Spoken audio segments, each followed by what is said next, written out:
el santo cura de Ars.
Si observamos un mapa mundi con precisión, localizaremos a tan solo 40 kilómetros al norte de Lyon, Francia, en medio de una solitaria llanura, un pueblecito llamado Ars. Antaño, sus gentes, labriegos, pastores y artesanos, gentes de bien, que aun habiendo recibido las enseñanzas evangélicas, transmitidas de generación en generación y asimiladas en sus corazones, éstas se vieron mermadas y profanadas por la Revolución Sangrienta de 1789, revolución que tantas almas seglares y sacerdotales costara a la Iglesia. Con apenas 230 habitantes, esta aldea no hubiese salido nunca del país del olvido sin la entrega total a Dios de un hombre, de un santo, Juan Bautista María Vianney, universalmente conocido como el santo cura de Ars, que convirtió este pueblo perdido en las tinieblas en un lugar donde sus gentes se enamoraron de Dios, porque la luz que irradió fue tan grande que su alrededor germinó amor y humildad, mansedumbre y virtud, santidad.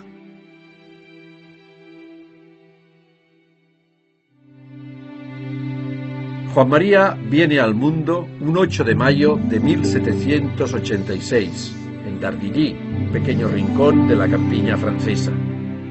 Su feliz infancia, como de cristal transparente, y su juventud santa se desarrolló en el seno de una familia católica, campesina acomodada, muy piadosa. Tanto es así que se acostumbraba aquí a acoger a cuantos pobres llamaban a su puerta. La casa de los pobres la llamaron, porque en aquellos años eran muchos los desamparados que, huyendo de la cruel y sacrílega revolución, buscaban amparo en las buenas gentes. Uno de esos mendigos al que ayudarán fue San Benito José Labre, que, inspirado por Dios, predijo que un día un hijo de esta familia haría ilustre para siempre esta morada. Una noche pues llegaron a casa de los Vianney muchos mendigos, pues 15, 20, y la mujer le dijo a su marido, ¿no?, al padre de San Juan María Vianney, que no hay sopa para todos, que es que no hay cena suficiente. Y el padre le contestó, bueno, pues yo me quedaré sin cenar. ¿No? Es un ejemplo de cristiano ejemplar que generosamente sabe practicar las obras de misericordia, ¿no? Y en esas pequeñas cosas, pues Juan María Vianney fue aprendiendo de su padre esa generosidad. La madre del joven Vianney le inculcó un amor devotísimo a la Virgen Santísima. Él realmente aprendió viendo rezar a su Santa Madre. Era tanta su entrega a la Madre de Dios que no dejaba de rezar frente a ella, en casa, en el campo, durante el pastoreo, e imantaba su amor a quienes le rodeaba. Él tenía un rosario muy bonito que le habían regalado y con el cual él rezaba porque le gustaba bastante rezar. Y su hermanita lo vio y, cosa de niños, pues le gustó el rosario y empezaron con el rosario a pelearse. Entonces la mamá le dijo, mira, déjale, si tu hermana lo quiere, déjale el rosario. Ese desprendimiento de un rosario, de algo que para él tenía mucho sentimiento, y claro, el apego de un niño, pues hizo el esfuerzo y se lo dio a su hermanita. Le costó un verdadero esfuerzo, un verdadero vencimiento. La mamá, en premio, entonces le regaló una imagen de la Virgen y eso le ayudaba. Lo llevaba en el bolsillo y cuando tenía sus problemas sacaba a la Virgen, le rezaba y con eso él se iba fortaleciendo cada día. Oh, cuánto quería yo aquella imagen. No habría dormido tranquilo si no la hubiera tenido a mi lado. La Santísima Virgen ha sido siempre mi mayor afecto. Cuando salía a trabajar en el campo, pues le pesaba que su hermano mayor avanzara más que él, labrando, ¿no? Y él un día decidió, voy a poner la Virgen al final del campo y me voy a fijar los ojos en ella. Entonces avanzaba y teniendo a la Virgen presente, pues el amor a la Virgen le impulsaba a trabajar y pues con muchos menos años que su hermano, pues llegó a hacer el mismo trabajo que él, ¿no? Ya desde muy jovencito, Juan María mostraba gran afición por las ceremonias sagradas. Con ojos desorbitados miraba al sacerdote, sus gestos sagrados, la dignidad de sus ornamentos, el amor con que consagraba el cuerpo de Jesucristo. Todo le cautiva. Su sensibilidad a lo espiritual era tal que sentía la presencia real de Jesús en la Eucaristía, hasta volverlo loco de amor. Sus palabras dejan constancia de este su verdadero amor. Si no tuviera suficiente fe, vería a Dios escondido en el sacerdote como una luz tras su pantalla, como un vino mezclado con el agua. Al comulgar, siento algo extraordinario.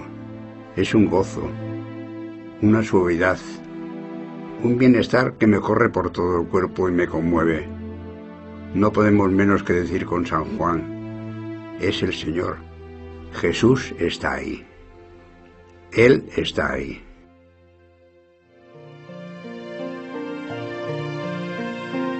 Su cuerpo crecía, se robustecía, su inteligencia se desarrollaba y en su alma anidaba un deseo cada vez más gigante, salvar almas y para ello ser sacerdote. 2 años tuvo que esperar Juan María la decisión paterna, porque su padre no veía al principio tal posibilidad. Por el coste del seminario, por la falta de mano y ayuda en las labores agrícolas de la casa. Pero Dios tiene sus planes. Ya tiene 19 años, y por lo que veo está tan firme en su propósito de ser sacerdote que nosotros no debemos contrariarle lo más mínimo. Sí, tienes razón. Vamos a apoyarlo. Es Dios quien lo llama. San Juan María Vianney realmente su vocación es una llamada sobrenatural y una lucha contra toda clase de dificultades. Primero, la guerra. Después, no hay seminarios formados y tiene que formarse como clandestinamente en la casa de un sacerdote, Padre Valey, donde el padre ve que es un hombre santo, un joven santo, y se compromete a ayudarle a sacar adelante sus estudios. Tengamos en cuenta que él viene a nacer en una época marcada por la Revolución Francesa. Esto significa una persecución a la Iglesia absoluta. Esa persecución religiosa trajo como una sequedad en la vida espiritual. Se perseguían los verdaderos sacerdotes, los que no juramentaban, es decir, los que no apostataban de la fe, de la unión con el Papa, tenían que esconderse. Su familia incluso iban a escondidas, largos viajes para poder llegar a un lugar donde hubiese un sacerdote que celebrase la misa y que no fuese un sacerdote juramentado. Fueron estos justamente, la clandestinidad de estos, la heroica y martirial clandestinidad de estos, la que también fue marcando la infancia del santo cura de Ars y lo fue poco a poco orientando hacia el Señor. En el seminario pronto le salen al encuentro las primeras dificultades. La gramática latina le resulta muy áspera. La mayoría de sus compañeros son más jóvenes que él y tienen más facilidad. Él nota su memoria pesada, no retiene las lecciones en latín. Pidió ser admitido en el seminario. Los superiores veían que era inútil para los estudios. no le quedaban las frases en latín en la mente. Incluso el francés tampoco lo dominaba mucho y cometía faltas de ortografía. Pero eso lo fue superando. Le probaron porque le veían bueno y le veían devoto de la Virgen. Le aprobaron. Que otro no hubiera pasado. Pero su santidad y su bondad pasó por encima de todo. Así fueron los adelantos de Juan María en los primeros meses de estudio, lentos y pesados, prácticamente nulos. Pero el joven se aplicaba con admirable tenacidad, hasta que, debilitado por los ayunos rigurosos que él mismo se impone y un agudo sentimiento de incapacidad, llega a desmoronarse anímicamente. Padre, lo he intentado, pero veo que yo no valgo para esto. Quiero volverme a casa. ¿A dónde vas, hijo mío?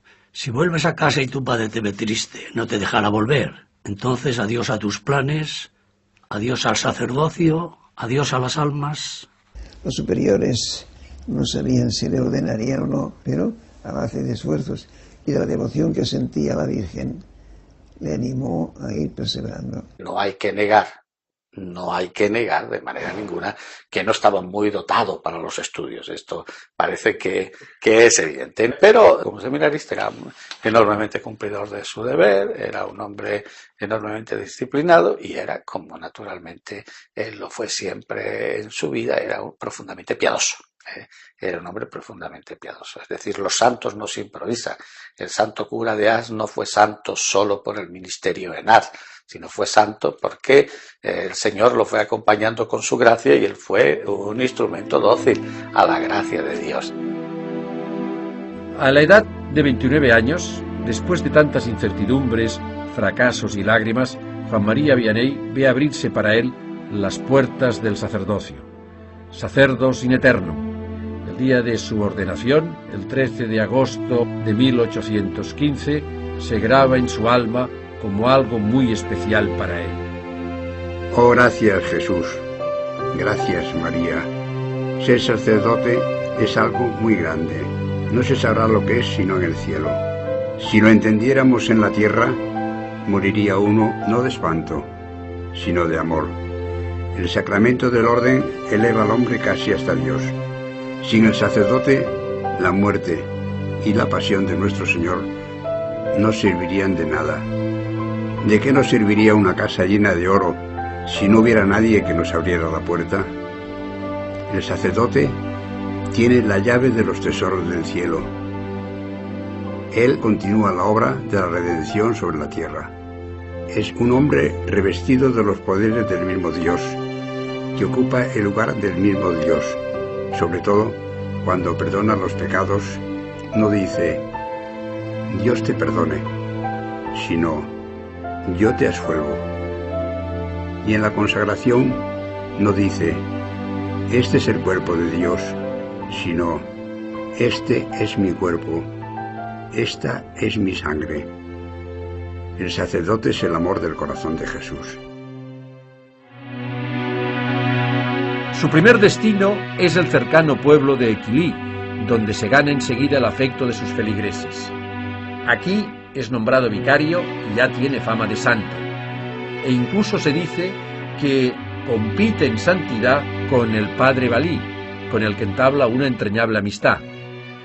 De alguna manera fue su maestro espiritual, su maestro, el maestro de su vida interior, pero también fue su gran valedor para que el santo cura de Ars, como todos sabemos, pues pudiera llegar a ser sacerdote, junto con el vicario general, que era amigo justamente de este gran sacerdote que le acompañó.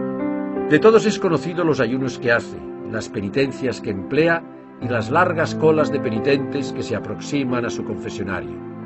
Siempre estaba la presencia de Dios. No se daba importancia y sabía que todo era el don de Dios. Dicen que es santo. Es increíble este nuevo cura, yo no lo puedo creer. Me tiene realmente cautivada con su piedad. Oye, pero ¿has visto tú la expresión de amor que tiene en su cara, su ternura? Y esa expresión de amor cuando contempla el Santísimo Sacramento. su manera de dirigirse a nosotros. Pues sí, tienes razón. A mí realmente me sorprendió porque me ha mandado a rezar el rosario, que yo antes ni lo hacía. Pero lo hace con tanto amor, que uno le obedece. Después de la muerte del padre Valey, será cuando el vicario general de la diócesis le envía a una aldea de unas 230 almas de nombre casi desconocido, Ars. ¿Cómo fue aquella entrañable llegada de nuestro santo a su nueva parroquia? Era tan espesa la niebla que el novel sacerdote se extravía, pero providencialmente se encuentra con un jovencito, un pastor de ovejas. Ambos tienen algo en común. Chico, escucha. Me he perdido con esta niebla. ¿Tienes la caridad de indicarme por dónde se va a Ars? ¿Sabes, pequeño amigo? Tú me has mostrado el camino de Ars, pero yo te mostraré el camino del cielo. Aquí en Ars le preocupa la triste situación espiritual en la que se encuentran sus nuevos feligreses. Este pueblo no está precisamente entre los más piadosos, más bien todo lo contrario. Reinan los principios de la Revolución Francesa. La fe está casi extinguida. Hay gran indolencia en la gente y mucha ignorancia religiosa. Muchos dejan de asistir a la Santa Misa los días de precepto. Trabajan sin necesidad los domingos y no abandonan el execrable vicio de blasfemar. Los padres dilapidan su dinero en las tabernas. Los jóvenes, con su alocada afición al baile, cometen graves desórdenes y pecados. Escuchad todos, la taberna es la tienda del demonio, la escuela donde el infierno predica y enseña su doctrina, el lugar donde la fortuna se arruina, la salud se pierde y donde se cometen los asesinatos. ¿Sabéis lo que hacen los taberneros? Roban el pan de las pobres mujeres y de sus hijos, dando el vino a sus maridos que gastan allí el domingo el jornal de la semana. Por una blasfemia, por un mal pensamiento, por una botella de vino, por 2 minutos de placer, perder a Dios, tu alma, el cielo, para siempre. Estos sermones impactantes, extremadamente duros, llegaban rápido a su lugar de destino, al corazón de los feligreses.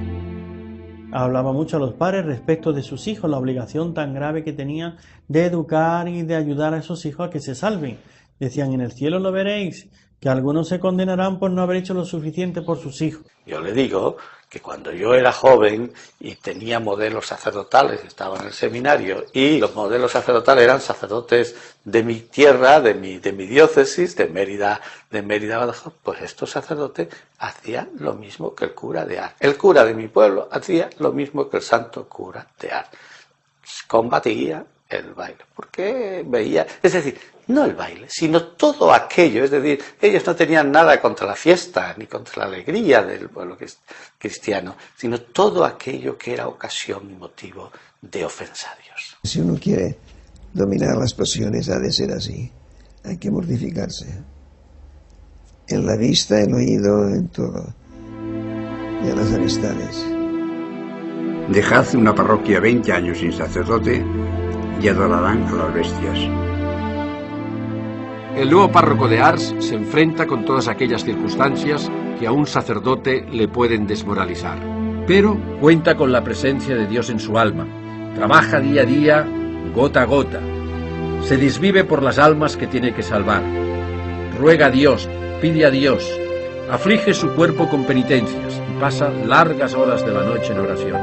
Dios mío, concededme la conversión de mi parroquia. Consiento en sufrir cuanto queráis durante toda mi vida los dolores más vivos con tal de que se conviertan. Los feligreses son testigos de su vida. En cuanto llegó, consideró la iglesia como su casa. Entraba a la iglesia antes de la aurora y no salía hasta después del ángelus de la tarde. Si alguno tenía necesidad de él, allí lo podrían encontrar. Sencillo, pobre y humilde, sonriente y servicial. ¿Qué idea más equivocada se tiene de los santos? Los santos son alegres, esa alegría que viene de Dios, aún en los mayores sufrimientos. Son gentes que no viven ellos, vive Dios con ellos, o Jesucristo, y sufren. Su gran sufrimiento pues era encontrarse pues a un pueblo pues que estaba separado de la vida cristiana. Por eso se dedicó total y plenamente en los primeros tiempos de su vida pues en ir formando a cada cristiano, porque era un sacerdote ejemplar en ese sentido. Su ministerio era para la persona, para cada una de las personas, era un ministerio personalizado. Por eso lo centra en el sacramento de la penitencia, porque es la búsqueda del otro para el amor de Dios, la búsqueda de la oveja perdida. El cura de Ars fue un hombre de confesionario. Eran ingentes cantidades de penitentes quienes se acercaban a recibir de él, cuando podían, dirección espiritual, aunque fueran breves palabras.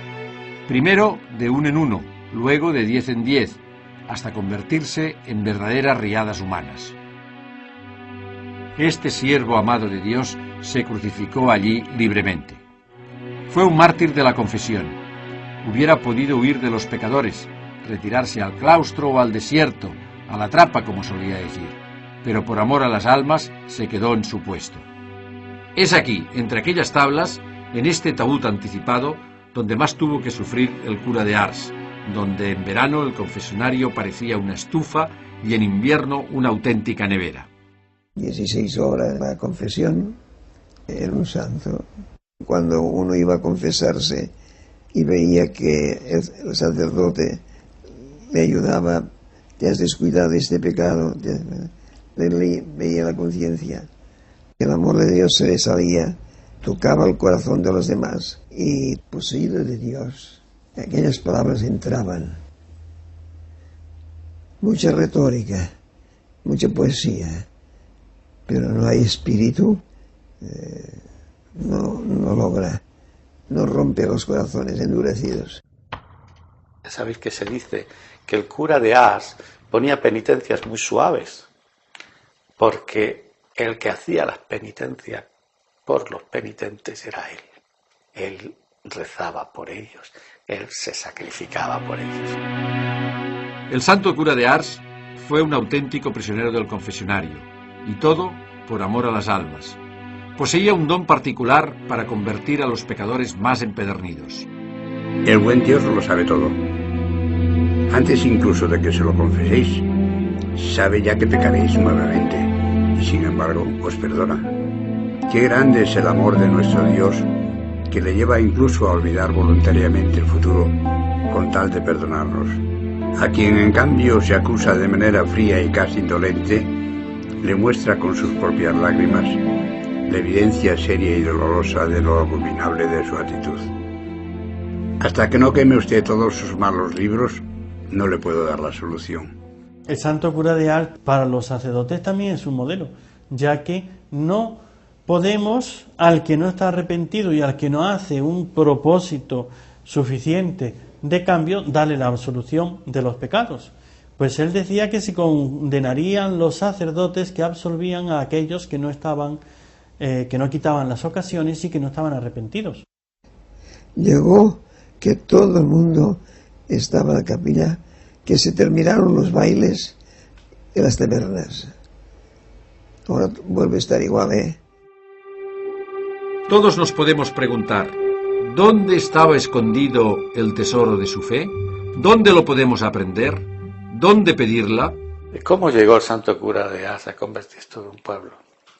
Yo me hago otra pregunta. ¿Cómo llegó el Espíritu Santo a convertir todo un pueblo? Pues el Espíritu Santo llegó a convertir todo un pueblo porque tuvo un instrumento muy apto, muy dócil,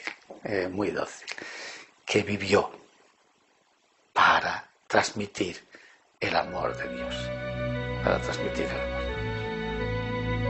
Odiaba el pecado, pero se compadecía inmensamente de los pobres pecadores.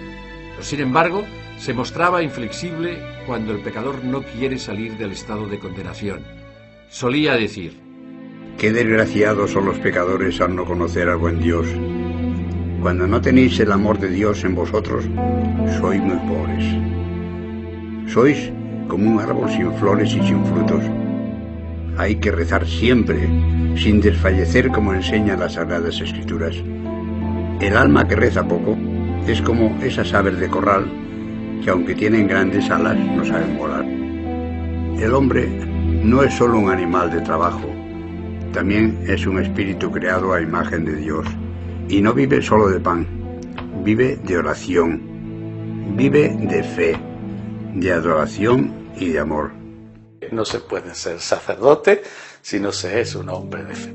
El santo cura de Ars sabía que él tenía que pasar por el sagrario todo aquello, a todas aquellas personas, con sus dramas interiores, con sus problemas interiores, con sus dificultades para crecer en la fe, con sus dificultades para la conversión.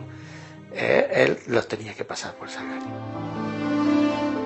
San Juan Bautista María Vianney fue un santo nacido en la escuela de Jesús de Nazaret, un alma víctima a imitación de Cristo por los pecados de los hombres. Como sacerdote, como hombre elegido por Dios para la salvación de las almas, sabía que el tiempo era un regalo de Dios, para aprovecharlo en obras buenas, santas, tiempo para ganarse el cielo. Uno de sus primeros trabajos de apostolado, para evangelizar a los escasos fieles de la parroquia, fue la catequesis, fiel apostolado que desarrollará toda su vida. Visita sistemáticamente a los enfermos y a las familias, organiza misiones populares y fiestas patronales, recoge y administra dinero para sus obras de caridad y para las misiones, adorna la iglesia y dota de ornamentos, se interesa por la educación de los niños, funda hermandades y llama a los laicos a colaborar con él. En esa catequesis que él puso, primero para los niños, después ya empezó a hacerla también para los adultos, en esa guerra o en esa lucha contra la ignorancia, les obligaba a que se formasen, ya con la lectura de vida de santos, ya viniendo a la catequesis que él daba, que por cierto, todo el tiempo que él estuvo en la parroquia, él se encargaba de dar la catequesis. El santo cura de Ars, ya sabemos que fue un sacerdote que ejerció el ministerio hasta la total extenuación. Fue una entrega total en favor de los demás, en todos los rasgos, en todas las facetas, en todos los matices que tiene el ministerio sacerdotal, porque hoy destacamos algo que es esencial en su ministerio, que es, por ejemplo, el sacramento de la penitencia. Pero no olvidemos que luego él, primero, tenía unas relaciones humanas pastorales extraordinarias. Era un hombre que visitaba los hogares, que mantenía una extraordinaria relación y cercanía con todos. Era un hombre que se preocupaba por la promoción humana. Recordemos la providencia, por ejemplo. Recordemos la providencia. ¿Qué es la providencia? La providencia es la promoción humana y de la mujer, en un momento en el que no había nada. También de los chicos se preocupó de la educación, buscó profesores, congregación religiosa que fueran profesores para los chicos, para esa promoción humana. Se santificó en el ejercicio de la iglesia. Fue así como poco a poco los habitantes, y especialmente los muchachos, semilla futura de santidad y renovación, aunque remisos al principio, iban adquiriendo en sus almas la savia santa de sus palabras y ejemplo de vida. Se confesaban y aprendían a amar la pureza de costumbres. Era un cura que no toleraba que nadie entrara en la iglesia indecentemente vestido. Como solía decir, un cuerpo casto, un alma pura. No hay nada más hermoso. Ars logró que todos fueran a la iglesia. Él estaba dispuesto a todo, pero quisieron también quitarle, porque estorbaba a los párrocos vecinos. Vi que mucha gente iba a Ars y no iba a sus pueblos. Él, sin moverse de Ars, hacía su apostolado. Era un santo, carácter especial, prescindía de los demás, se fijaba en el Evangelio y predicaba el Evangelio. El cambio de las costumbres en Ars fue total, ejemplar. Es increíble el cambio que ha dado este pueblo. Pero fijaros que en la iglesia antes no había nadie y desde que él ha llegado somos todos más piadosos. Así es, tienes toda la razón. ¡Qué cura más bueno nos ha tocado, eh! Ya lo creo, no hay más que verlo rezar. En su pastoral es hoy realmente lo que tenemos que hacer. No hay otra pastoral. A veces en estos consejos pastorales de la parroquia diocesanos y demás, hacemos planes y se nos olvida que las almas se convierten como lo hizo San Juan María Vianney. Este plan pastoral, por decirlo de alguna manera, la lucha contra el vicio, la formación en la virtud, la formación cristiana y el amor, él tenía esos dos grandes pilares, la Eucaristía y la Santísima Virgen, juntamente con la Iglesia. La Eucaristía y la Virgen eran para él realmente su campo de batalla y cómo hizo a las almas llegar a gran santidad. Era un santo, austero, muy duro, muy duro. La comida muy dura. En la habitación un colchón de hojas de maíz y pobre. Fue austero absolutamente toda su vida, fue recio, profundamente recio, es decir, si algo caracteriza al santo cura de Ars es justamente su reciedumbre. Su fama de hombre de Dios, de santo, se extiende por todo el orbe. Es así que acuden al pueblo los primeros peregrinos de otros lugares para confesarse con él y encontrar la paz del alma. ¿Le veis? Cumple la promesa que hizo en su ordenación sacerdotal, punto por punto. Medita el breviario con mucho amor, reza el Santo Rosario todos los días, celebra la Santa Misa como elevado hacia Dios, y no solo lee la vida de los santos, sino que trata de imitarlos. ¡Qué buen sacerdote! Es ejemplar. Venía gente de todo el mundo. Incluso la Renfe de allí hizo de manera que las vías del tren pasaran por cerca de Ars. La parroquia de Ars fue como un gran hospital de almas. Él era el gran médico, el gran maestro, el gran director, y venían de todas partes, de Francia y del extranjero, a buscarle para confesarse, puesto que sabían que él era un santo, y en él buscaban para el alivio, el consejo, el consuelo y también la orientación. El cura de Ars consiguió cambiar el corazón y la vida de muchas personas, porque fue capaz de hacerles sentir el amor misericordioso del Señor. Cuando predicaba y hablaba del inmenso amor de nuestro Señor Jesucristo, del tremendo amor que nos tiene, se le partía el corazón y no podía seguir hablando. Decía que el modo más sencillo de encender la llama en el feligrés es hablarle del Evangelio. Ya con sus palabras, sus sermones, era predicar lo que el Señor enseñaba, pero es que además con su vida él vivía el Evangelio. Tanto es así que nunca podía dirigirse al Santísimo Sacramento sin decir Jesús está ahí y derramar lágrimas de amor, de devoción, de ternura. Y la gente le veían que cuando él hablaba con la Eucaristía, que cuando él hablaba a Jesús en la Eucaristía, lo hacía pues no como el que cree que está, sino como el que ve. Recordemos aquel ejemplo de confianza en Dios, donde Catalina Lassagne, su entrañable colaboradora en la Providencia, se quejaba al párroco Vianney porque el granero era escaso. Padre, la cosecha ha sido muy mala. El granero está casi vacío. ¿Qué daremos de comer a nuestros pobres? Tenga fe, Catalina. Ya verá. He pedido a las huérfanas que recen. El buen Dios no nos fallará. Yo he colocado en el granero una reliquia de San Francisco de Regis. Vaya a traer el trigo que nos queda, y no tema. No es posible, Dios mío. El granero está más lleno que nunca. No cabe nada más. Fe. Fe. Fe. Resulta que Notre Dame de París cada año hacen una novena a la Virgen de Notre Dame.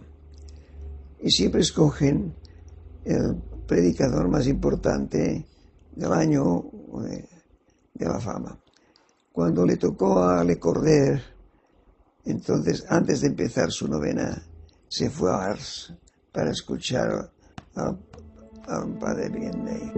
Los mejores predicadores iban a escucharle. Al que era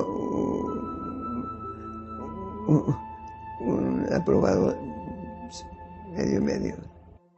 Su fama de santidad crecía de día en día, pasaba las fronteras, porque hacía mucho bien a las almas. Pero al sentirse desbancado, El diablo desata una oleada de calumnias y persecuciones contra el cura de Ars, pero este las abraza con alegría a imitación de los santos, a imitación de nuestro Salvador. Para la manera de hablar de los curas de allí, era un hueso difícil de roer. Vianney, comedor de patatas. Campesino ignorante, ¿todavía no estás muerto? Ya te agarraré. Ah, sapo negro, ¿cuánto me haces sufrir? Los otros sapos no me hacen sufrir tanto. ¿Por qué te levantas tan de mañana? Comes tan poco y predicas con tanta sencillez. Predica pomposamente como en las grandes ciudades, y así no te tomarán por ignorante. Qué voz tan fea tiene el bellaco. Está rabioso. Eso es señal de que mañana va a haber alguna conversión importante. Caerá algún pez gordo. San Juan María Vianney, en todo su apostolado, en esos años donde él empezó a confesar y la gente empezaba a acudir de fuera, el demonio le atacó fuertemente. En una ocasión, por ejemplo, él estaba confesando y revisaron que estaba ardiendo su casa. Fueron allá, fueron a apagar y vieron que la cama era lo único que se había quemado, todo lo demás no se había quemado, y él riéndose dijo que el pajarito estaba fuera de la jaula, ¿no? Le llamaba el bellaco y lo hacía así con un desprecio. ¡Ay, el bellaco!, ¿no? Tenía fe, vamos, él veía al demonio. El demonio le pegaba fuertes palizas. A veces la cama se la retorcía, estaba acostado y empezaba a romper cosas, escuchaba unos ruidos como que se le caía todo encima. Lo hacía para asustarle. Y él vencía al demonio, salvando almas, robándole, diríamos, los que ya tenía esclavizados bajo el pecado, porque no hay nadie que haya hecho más bien a los hombres que aquel que ha quitado más pecados. Va liberando a las almas del poder tiránico, satánico del demonio. 38 años sufrió el santo cura las vejaciones del demonio. Era atormentado por el día por los hombres y por la noche por el demonio. El demonio, decía, es muy astuto, pero también es muy estúpido. Si monta en cólera, buena señal. Santa Gemma Galgani, que escribía sus notas, el demonio le cogió el borrador y se lo llevó. Luego se lo devolvió y están en las notas, están las yemas del demonio. Y eso sirvió como encuadernación del libro. Lo central en la vida del santo cura de Ars como sacerdote, como hombre de Dios entregado a su santo servicio, es la Santa Misa. La misa es lo más grande para él. Durante sus 40 años en Ars, antes de celebrar el santo sacrificio del altar, se preparaba con casi una hora de oración. ¿Es tan grande lo que va a realizar? Está convencido de que todo el fervor en la vida de un sacerdote depende de la misa. Siempre que celebra, ofrece también la propia vida como sacrificio. Todas las buenas obras juntas no son comparables al sacrificio de la misa, porque son obras de hombres, mientras la Santa Misa es obra de Dios. La causa de la relajación del sacerdote es que descuida la misa. Qué pena el sacerdote que celebra como si estuviera haciendo algo común y corriente. ¿Cómo aprovecha un sacerdote ofrecerse a Dios en sacrificio todas las mañanas? Qué dolor más amargo pensar que hay hombres que mueren sin amar a Dios. Dios mío, no permitáis que el pecador perezca. Su vida sacerdotal fue una santa misa, un sacrificio ofrecido al Padre por amor a su vocación, a las almas por amor a Dios. Veían en él a Dios. Hubo hasta alguno de esos peregrinos que llegaron hasta Ars, que cuando lo vieron después comentaban entusiasmados: he visto a Dios en el cura de Ars. El párroco Vianney logró que los vecinos de Ars tuvieran vida interior. luz de Dios en sus almas, que sus almas vivieran la santidad. Amigo de los santos, no dejaba de recomendar a sus feligreses la lectura meditada de la vida de los santos o la imitación de Cristo. Él era muy devoto de San Juan Bautista y de Santa Filomena. Fue un crucificado verdaderamente, muerto al mundo y a sus pompas, un alter Christus, un humilde servidor de Dios en quien arraigaron las virtudes santas y heroicas de la perfección cristiana, dándose a los demás hasta la extenuación. Mostró al mundo el camino, la verdad y la vida. No hay vida sin cruz, solía decir. La cruz es la llave que nos abre la puerta del cielo. La cruz es la lámpara que ilumina el cielo y la tierra. No lo podemos olvidar. La cruz en la vida del sacerdote es una realidad. Nuestra vida está crucificada en Cristo. Por eso, como es natural, no hay sacerdote sin cruz. No. Todo seguidor de Cristo, su vida está crucificada en Cristo. Amó la cruz porque amó a Dios, y amando a Dios se entregó a los hombres para la salvación de sus almas, y esto hasta el final de sus días.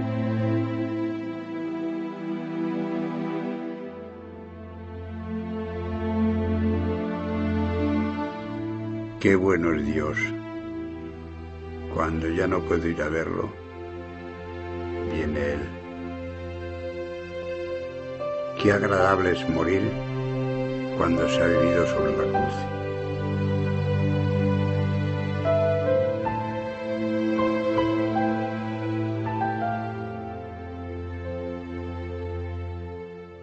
Murió santamente,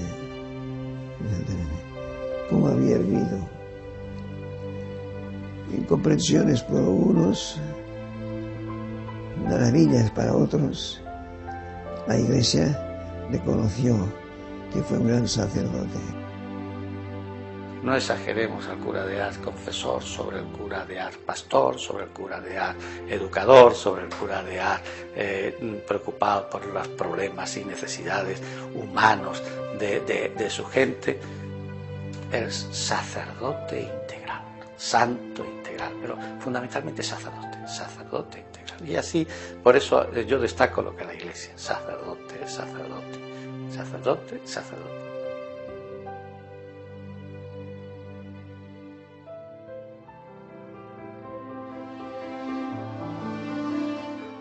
Esta es la vida de un santo, la vida de un hombre que amaba a Dios hasta dar la vida por sus ovejas.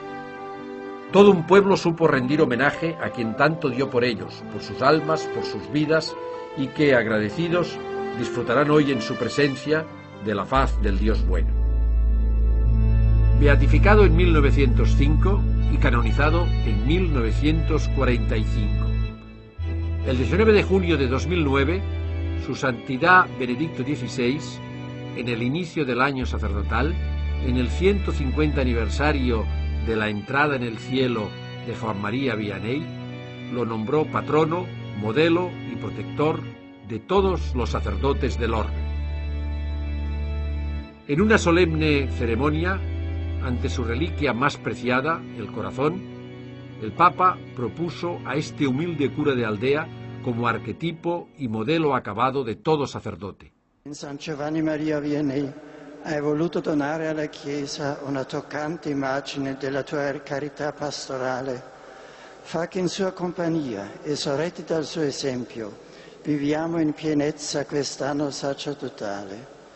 Fa che sostando come Lui davanti all'Eucaristia possiamo imparare quanto sia semplice e quotidiana tenero la tua parola che ci ammaestra, tenero l'amore con cui accoglie i peccatori pentiti, consolante l'abbandono confidente alla tua Madre Immacolata. Fa, oh Signore Gesù. Su escultura, arrodillado y así, rogando, lo dice todo. Los jóvenes de hoy tendrían un poco que mirar al joven Juan María Vianney, también preguntarse, Señor, ¿qué quieres de mí? Él, más allá del tiempo y el espacio, es espejo en el que deben mirarse todos los sacerdotes y aspirantes al sacerdocio de este milenio. San Juan Bautista María Vianney, ruega por nosotros. Oh Señor, en estos tiempos convulsos, danos muchos y santos sacerdotes.